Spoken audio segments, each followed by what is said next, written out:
Mahaganapatim Shree Mahaganapati. Greetings everyone. Shree Mahaganapati Namaha. I am doing this series of short videos regarding sadhana, spiritual practice, after many of the queries I have received on Facebook in many of my writings. Firstly, I am not a public speaker, so do bear with me. Today's topic, the first topic I would like to talk about is Ganesha. Now, the Puranas and the Tantric texts are rife with the importance of Ganesha in Mantra Sadhana and spiritual practice. In a popular Tantric saying, it mentions Kalau Chandi Vinayaka, which means in the Kali Yuga, the practice of Chandika Parameshwari and Ganesha gives quick results. In the Puranas, there is a lot of examples of why Ganesha is important to appease. In the Linga Purana, Shiva specifically mentions that if one starts any auspicious practice without first worshipping Ganesha, that auspicious event will turn inauspicious. And this rule applies for both the Devatas, the Asuras, as well as human beings. Now, contrary to the popular belief of Ganesha as a cute Laddu Gopal kind of deity, as Ganu, he is actually way more than that. In the Shiva Mahapurana, there is that popular telling of that story where Devi creates him as her protector, and he stands guard against the combined might of all of Swargaloka's divine forces led by Indra, as well as the mighty Shiva Ganas of Shiva. In fact, he even fought the Trimurtis together. That was how powerful he is as a deity, far from that cute Ganu image that is widespread these days. Now, what's the importance of Ganesha in Mantra Sadhana? Today, things like the Dasha Mahavidyas have become just buzzwords, and unethical, unscrupulous Panditas who should know better, who know the injunctions, who sell these vidyas for a sum of money without telling seekers what are the requirements you need to go into such powerful mantra sadhana. And the problem with seekers, on the other hand, is that they mistake emotional sentimentalism with bhakti. You can't blame them because there's a lot of serials and movies that show that great bhaktas crying and being emotional and being childish to the devatas, and that is construed as bhakti these days. There are things like, Kali is my Ishta, Tripura Sundari is my favorite goddess. Why should I worship other deities first? Why should I do sadhana of other deities? I want to go straight to them, which is in fact a very childish argument. Now, any devata, anyone can worship in the mode of bhakti. You can offer their favorite flowers. You can offer their favorite naivedyam. You can do fasting on the tidis associated with them. You can chant their hymns. You can chant their stotras, things like that. There are no rules and regulations on that. But when you are getting into proper mantra upasana of these deities, there are systems in place. There are qualifications in place before you can actually do these sadhanas. And the great qualifier is none other than Ganesha. I'll give you an example of protocol. When I was in the army, I had a friend who served together with me. His father was actually the commander of that entire camp. They would come to camp together, but the moment they stepped into that military establishment, the son would call his father Sir and salute him. And when the commander at times punishes the entire platoon or the company by asking them to knock it down, which is a phrase where everybody has to go into the push-up position and do push-ups, the son also gets it. There's no special treatment. Now, at the end of the day, when they leave camp, he calls his father Dad. That rules do not apply anymore. It's the same thing. Mantra sadhana has rules. Even if the deity is someone you really like, you can't just skip the process. So why Ganesha, even when you're doing the upasana of Mahavidyas? Actually, if you look at all the Mahavidyas, there is a krama system, a tiered system, a progressive system where you progress from Ganesha to other deities until you reach the Mahavidya. In Kalikula, you have Heramba Ganapati.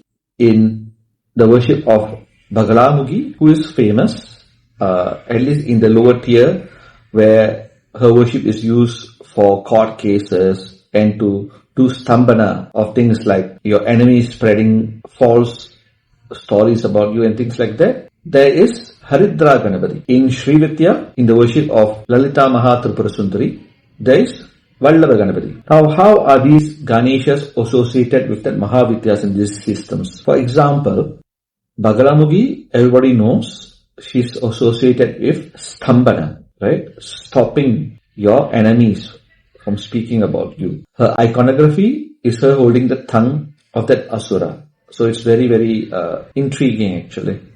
Now, Haridra Ganapati, who is the Ganesha that is associated with her, his mantra, Upasana, his mantra also has the term Stambhana. In the same way, when you are doing the worship of Lalita Mahatripura Sundari, she is known as the one who enchants the three worlds. The Ganesha that is associated with her is Vallabha Ganapati. Now, in Vallabha Ganapati's mantra itself, there is the term Vashyam inside. So how does this all work? The Ganeshas associated with the Mahavidyas are like sustained, limited energy forms of the great Mahavidyas. It is something like progressive desensitization. Back in the day when the great kings used to rule Bharat, some of the kings, when they were just children, their advisors would give them a little bit of snake venom mixed in their food slowly. So by the time they become kings, they are progressively desensitized to the venom. So in case they are poisoned by a rival, it doesn't work.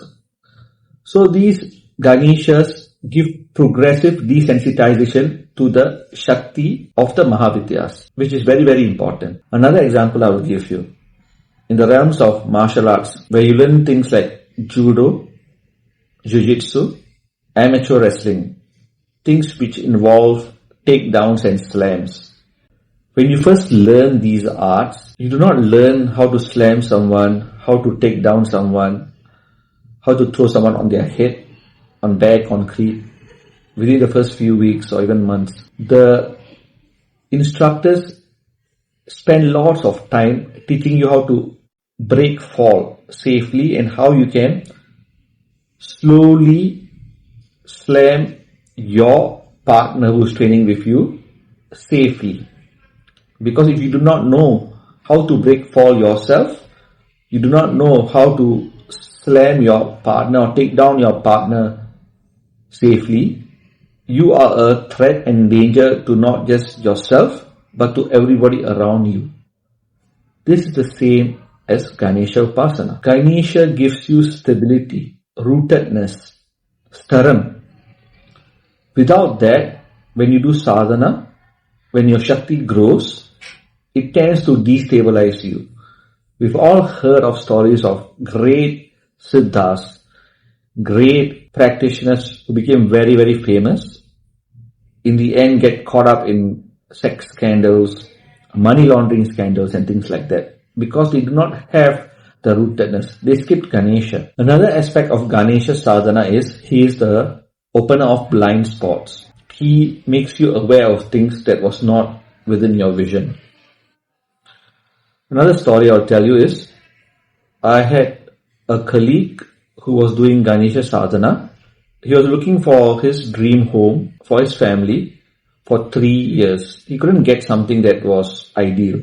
Finally, when he was doing Ganesha sadhana, he got a home. What happened was, once all the documentation was done, he faced an issue.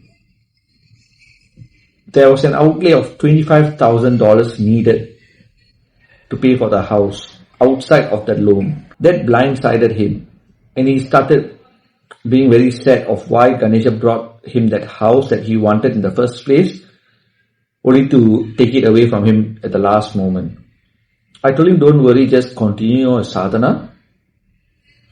What happened was, sometime later, somebody out of nowhere came to check his calculations and found out that there was money hidden that his agent and his lawyer was not telling him about. What happened was, the agent and the lawyer colluded to try and cheat him of $25,000, which was actually already a part of that house loan that he had applied for. So Ganesha made him aware of this, so that he did not have to come up with that extra cash, he now knew that agent was actually his childhood friend. He found out that that person did not have good intentions for him. So he opens up the blind spots. He sees things from a high vantage point. We only see things as they come. So he puts vignas where they need to be. He removes vignas where they need to be, because he knows for every action that you make, what are the consequences, not only in this lifetime, but in future lifetimes. And though in Shakta Upasana, he is a primary and fundamental aspect, he himself is enough to give everything. Most tantric texts mention that Ganesha Sadhana gives Dharma, Artha, Kama, Moksha. So he can give you the 4 Purusharthas. And while before you worship any deity, you have to worship Ganesha. For Ganesha, you don't have to worship any other deity before seeking him. Other deities need him. He doesn't need anyone else. Now, how can one begin to worship Ganesha? Simply one can take up Chaturthi Vrata, doing pujas on his Chaturthis, doing simple Panchopachara pujas, some of his simple stotras. We have a WhatsApp group where every month before Chaturthi, we remind people on that upcoming Chaturthi.